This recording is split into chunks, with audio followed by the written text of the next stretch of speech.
Good day. Welcome to another week of A Week at the Plot. There's quite a lot of banging going on here today because one of our allotment holders and somebody whose house is right next to the allotment, they're having an extension. And today is the day where the workmen have come in and done all the ripping out and things and are taking things away. So there's quite a lot of banging going on at the moment, and I'm sure we'll have lots of type of things at some point. Anyway, there we are. I popped down to get some lettuce. That lettuce that you saw me pick leaves from is the Marvel of Four Seasons. That is going to seed. There's only a couple more pickings in the polytunnel from that. And then those two plants that you've just seen will be coming out and going into the compost bin. The other lettuce that you saw me taking out are a variety of cos and also a variety a bit like Marvel of Four Seasons, but not to that. And the cold has really got to them now, so they've lost their structure in their leaf and got quite bitter as well, slightly mushy as well, which you really don't want in a salad leaf. So I decided just to take those out of the bed and then sort that bed out this week. As I was also down, I forgot to put my camera onto this bit. We're having fajitas tonight with the corn chicken, fake chicken breasts that you get. And we don't have any carrots at home. And I thought, I know there's some potentially where the fennel is and where the Italian giant of Italy parsley was. Look, fantastic. This isn't a parsnip. This is a carrot. It's a white carrot. So we've got two whites and a yellow and an orange in there. Those actually, I think, are our last carrots now. So unless I find some when I'm having a look at the fennel, I think that's it for the carrots. But those will be grated this evening and will be fabulous in our fajita. So there we are. It's what's it now? About 3 o'clock, I suppose, in the afternoon. It's quite mild, but boy, has it been wet. Yet this morning was a glorious blue sky with lots of sunshine. So we're into that period now where literally the weather can change so much in a day. But that's what we expect. It's that time of year. Anyway, I'm going to get home, have a cup of tea. Or I was just thinking, am I going to do something else? But I'm not. I'm going to go home. Or am I? Oh, no, I'm going home. I'm going to go home, have a cup of tea. And there's various things that I need to do for Earth's sake. So I will get on with those this afternoon and I will see you tomorrow. Bye.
Good day.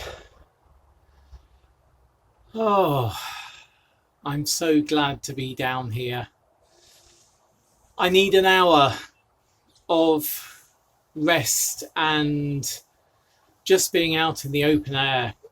I've had one of those technology days today. There were various webinars and online meetings I needed to do, and my technology just wouldn't work today. People could see me and they couldn't hear me. I could see and hear them. Then if I joined by phone, anyway, never mind. One of those technology days. So, did you hear them? That was a whole group of 8 parakeets flying over the shed at that point.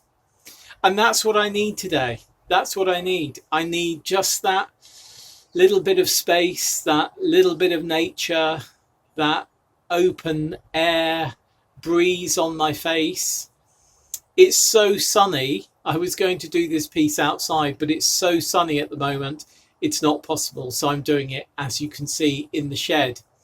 But in a moment, I'm going to get my packaging cardboard here to start ripping that up while listening to BBC Sounds and an episode of Agatha Christie's Sleeping Murder.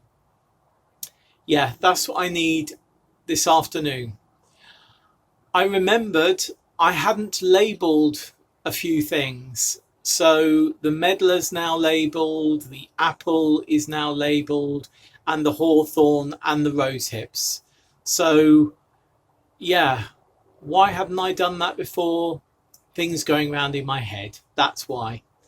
They're done now, as are a few other things, which is great. So I don't have to worry about not remembering which is which. Unless, of course, a squirrel does get in there and decides to pull out a plant label, which I saw a squirrel yesterday carrying a plant label in its mouth. Fortunately, not one of our plant labels, but a neighbour's plant label. Hey ho. If it's not vanilla or parakeets or squirrels, it's something else. But hey, that's nature. We love it. See you again very soon. Bye. Good day. This is our parsnip bed, and these are all Guernsey half long.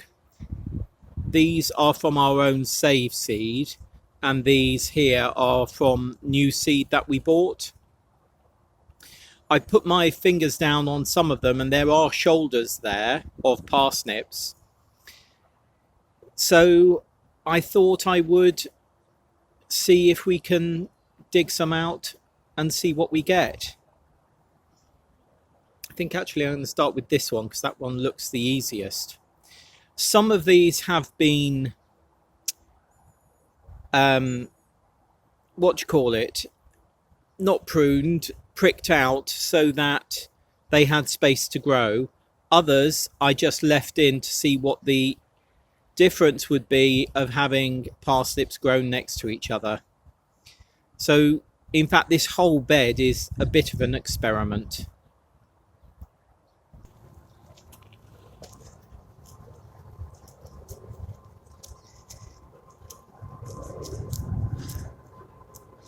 Oh yeah, look.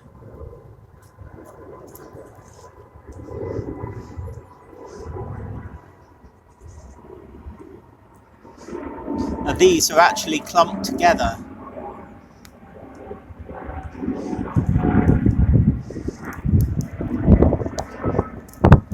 That's not much use.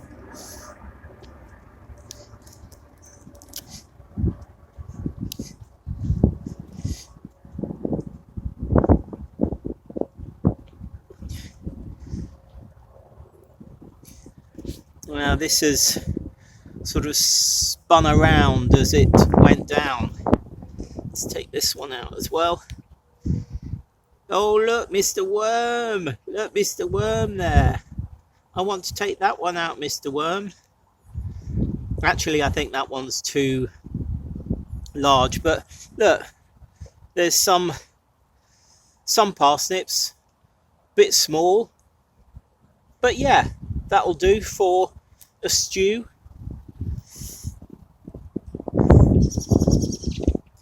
Cover Mr. Worm up a little bit. The soil's really soft, so he'll get back down there.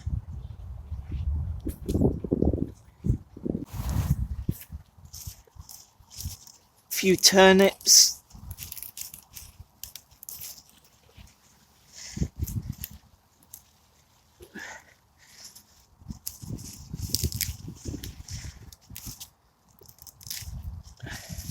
I don't think we've got that many more. Yeah, I don't think. Those aren't really developing. Oh, there's one, look. It was on the other side.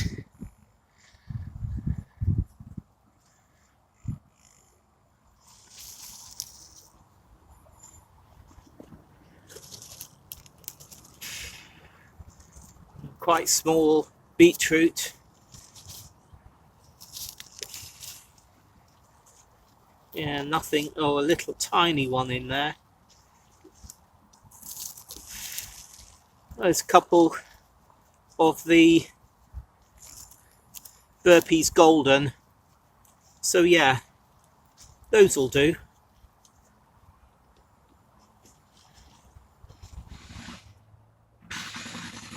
Maybe not the most bountiful of harvests, but you know what?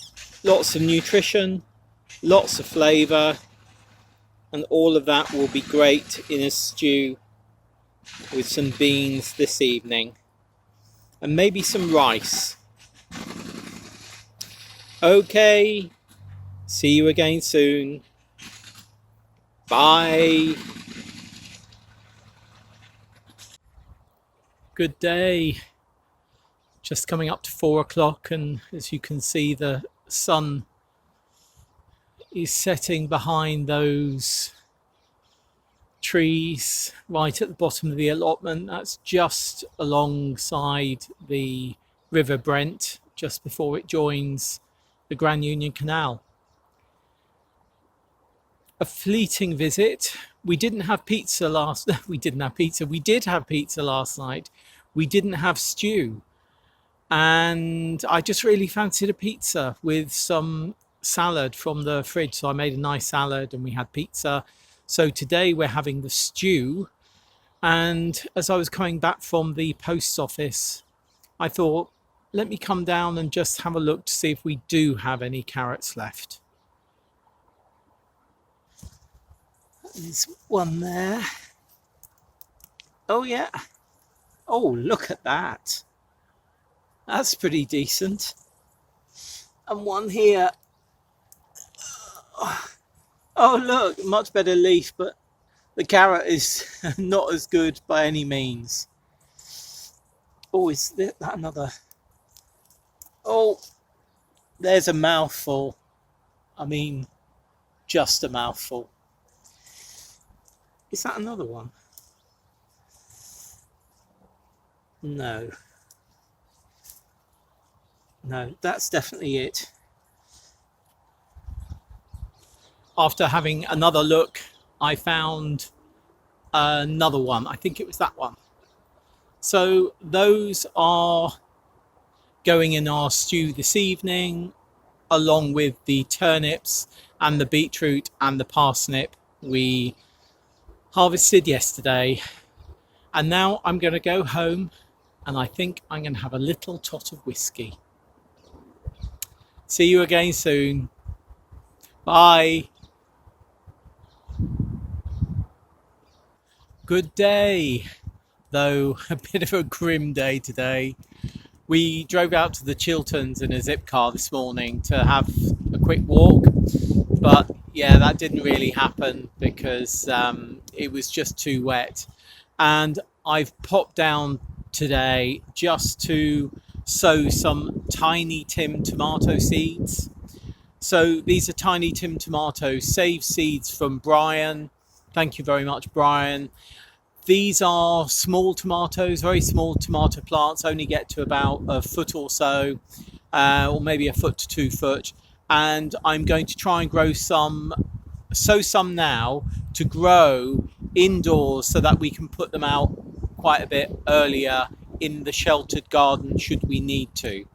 As I came down to do that and open the polytunnel, you can see here, I noticed something that I wanted to show you. The light's not too good in here, but look, we have some iris up, which is absolutely great. So very pleased with that. Are they iris? Yes, they are. There are iris. That's the view out of the poly today. As you can see, pretty grim and grey. It's coming up to 4 o'clock. I've just sown a few of those Tiny Tim tomato seeds into a small pot with a fine covering of compost on top of the seeds. And I'm going to take those home and keep them nice and warm. See you again soon. Bye. Good day. It's just drizzling a little bit, so I thought I would come in here, though hopefully I think it's literally a passing shower. In fact, I can see the sun beginning to come out again now. So hopefully we'll be able to go out and I can show you what I'm about to talk about in this frontispiece now. I was asked a question the other day about why I refer to my raised beds as edged beds. Well, it's simply that in my language, there are at least 3 different types of growing bed. One is a ground level bed, which is like many people do, without any particular boundary to it. It will have an edge. It may be a grass edge, or it may be a fantastically clipped edge like Vivi has on her beds at her garden. But it's basically ground level, and it doesn't have any defined vertical edging to it. The second type of bed, which is what we have mostly here, is edged beds. And our edged beds are basically there to add, for me, structure and tidiness to the beds, because I will never be as fabulous as Vivi at getting the edging right on a ground level bed. So our edge beds are made of decking, and they're just 1 decking board high. And even though we do put compost into them, like I put compost earlier last year with the compost that we got from Ealing Riding Stables, they're effectively ground level beds. The level of the soil is not significantly raised above the level of the ground itself. So they're edge beds, more about neatness and holding your growing space in, if you like. Then we come to raised beds, which some people think we have all raised beds. Raised beds to me are at least 2 decking boards high. And in fact, we've got one raised bed which is 2 decking boards high. We've got another which is 3 decking boards high. This is when the soil is significantly raised above the ground level of the soil. Each year we top those up, as we do with the other beds, with some compost. But the raised beds that we have are mainly for growing our parsnips and our carrots, those veg which may suffer from root fly, because root fly flies quite low to the ground. It only flies up to about 30 centimeters or so. So by having a raised bed that's 30 centimeters high, we're already doing quite a bit to minimize the amount of damage that we will have from carrot root fly. So yeah, those are the three types of bed. And at the moment, we only have, apart from the flower border bed just in front of the shed here, we only have two types. We have the edge bed, which is most of them, and we have the raised bed. On the area where we grew our tomatoes this year, we are going to put in a bed which is ground level. Let me go outside because it has now stopped drizzling and the sun has come out, and I can explain what I mean. This is one of the beds of our plot neighbours, the lovely couple who have the chickens. I have asked them if we can film, so they know we're doing this. And as you can see, there isn't a particularly defined area. There is a plank here, but most of their beds are direct on the ground level with no defined edging. And I call this a ground level bed because it's level with the ground. The ones that you've seen at Vivi's garden are also ground level, or what I call ground level, though Vivi has a very defined edging to hers because she's the edging queen. So her beds just look absolutely fantastic with the edging. These are looser, but as you can see, the soil level is the same as the ground level, and therefore that's why I call this type a ground level bed. If we now look at these beds, yes, they are partially raised because the soil level within the bed is higher than the level outside. So it's above ground level by maybe a couple of inches, though that will compact down as the growing season goes through. This is what I call an edge bed. It's edged, and it's more about neatness because I'm not that neat when it comes to having things that aren't edged in. So this isn't about having raised beds in this area. It's literally about having an edging that is going to be used as the template for growing within. So that is what I refer to as an edged bed, something that has a defined structure and edging and maybe just a couple of inches higher than the ground level. Compost that is only a couple of inches higher than the ground level. If we look at this bed, it's 2 decking boards high compared to this bed, which is 1 decking board high. So I count this bed as an edge bed and this bed as a raised bed.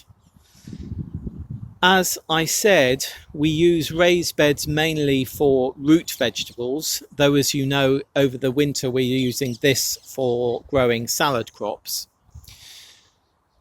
Each year we will top this up with pretty low nutrient compost. We'll most probably put multi-purpose compost into this bed to raise the internal level of the compost. That's because we use this raised bed, to grow root vegetables like parsnips in this case, or carrots as you've seen previously. We have another raised bed which is actually 3 decking boards high, and I think this coming year I will be adding additional decking boards to make this one 3 decking boards high. If we then look over to this area over here underneath the vinyl, that is where I'm going to be trying a ground level bed, as in the ones we've just seen with our plot neighbours and that Vivi has. I don't think I'll be able to manage the edging that Vivi has, but you know, let's see how we do. But I'm not going to be putting any edging around this area. I think I've now largely decided what I'm doing in that area and whether I'm going to be extending these beds here and here and here out to these troughs. But that will do for another day. So yes, those are the three types of beds that I see generally in allotments. Ground level beds, which this one over here will be. Edge beds, which basically add structure and hold a growing area together.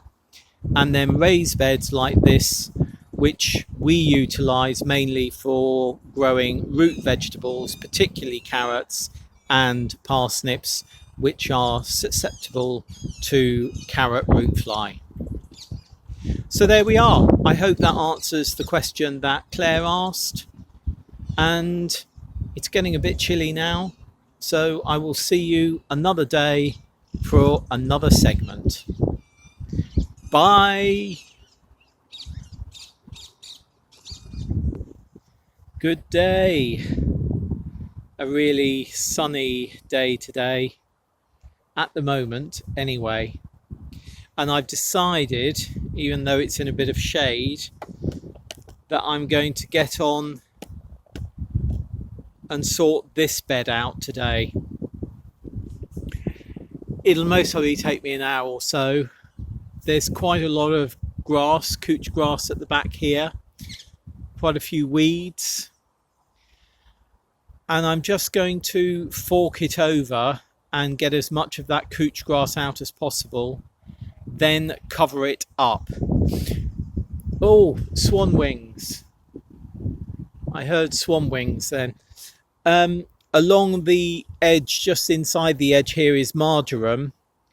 I put that there earlier in last year's growing season, thinking it would be a good place, but I think as I'm looking at what we're going to do over on extending the beds on the lower half of this plot, I might move those into a purpose built herb bed.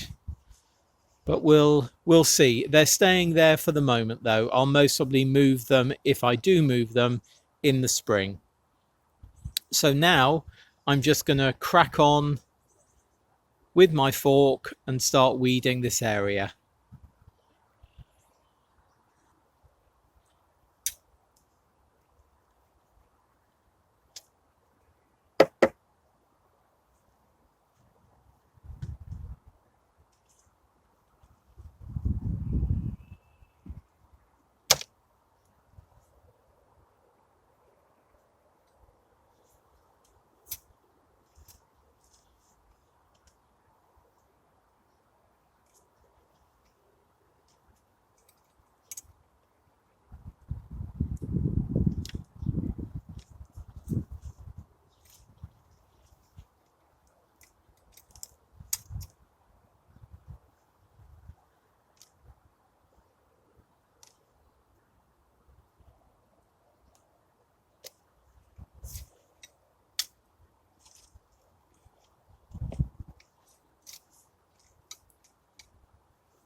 Thought I'd bring you in closer so that you can see how couch grass really knits together.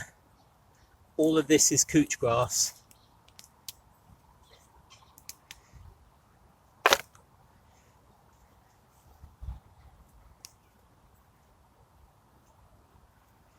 And you want to get as much of this out as possible,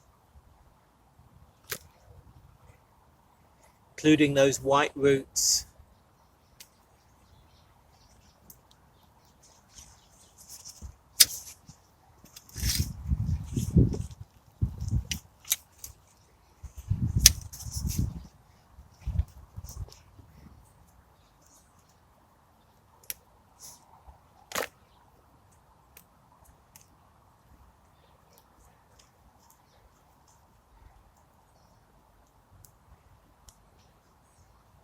an hour later, and the job of forking and weeding is done.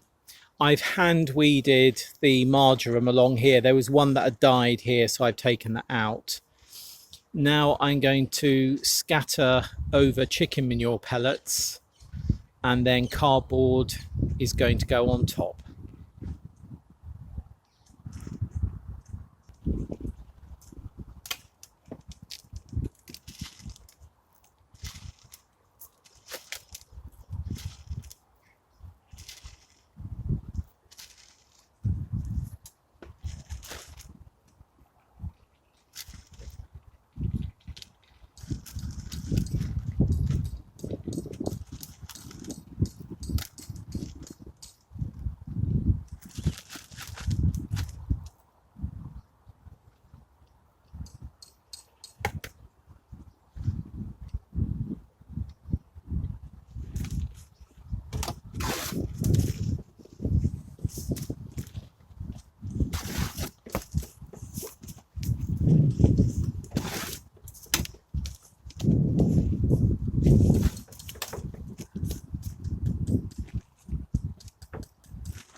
Great, that's that bed sorted for a couple of weeks. I need to put more cardboard around the base of this shrub here to try and reduce the amount of weeds that will come up there, because around the base of here there's always couch grass that you can never quite get out, and I don't want to remove that shrub either because it's lovely in the spring. That will do for today, and in fact that will do for this week's A Week at the Plot. I hope you've enjoyed this episode, and please do subscribe and give us a thumbs up if you like what we do, and I will see you again very soon. Bye.